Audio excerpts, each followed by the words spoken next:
ശ്രീ ലീലാശുവൻ ഭഗവാന്റെ രാസക്രീഡയിലെ ആ വേണുനാഥം വർണ്ണിക്കുന്നു എന്ന് കേൾക്കാം.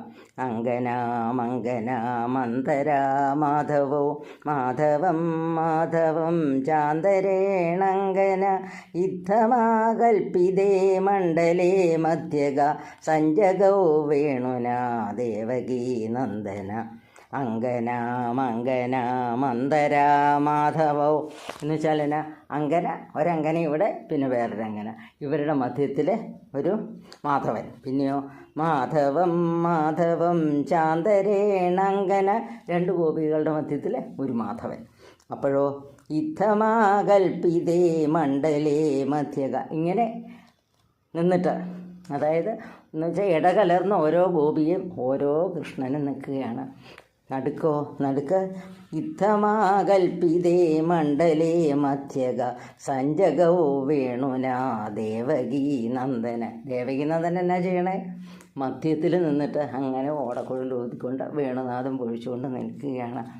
ഈ രാസക്രീഡയെ പറ്റിയൊക്കെ എന്തെല്ലാമാണില്ലേ നമ്മളൊക്കെ കേട്ടിട്ടുള്ളതും പറഞ്ഞു കേട്ടിട്ടുള്ളതൊക്കെ.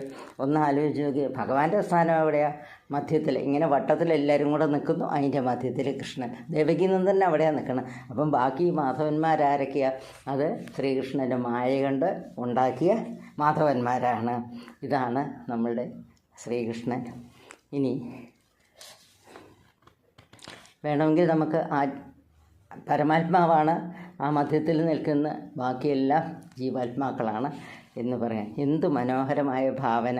ഇത് ഒന്ന് നമ്മൾ മനസ്സിലൊന്ന് ഓർത്തു നോക്കും. ആ നിൽക്കുന്ന നിൽപ്പും ആ ഭഗവാന്റെ ആ ഭംഗിയും ആ ഗോപസ്ത്രീകളുടെ ആ ലാസ്യഭാവവും എല്ലാം കൂടെ നോക്കുമ്പം ഇതിൽ പരം ഒരു നൃത്തമെന്നോ നാടകമെന്നോ എന്ത് വേണമെങ്കിലും പറയാമല്ലേ.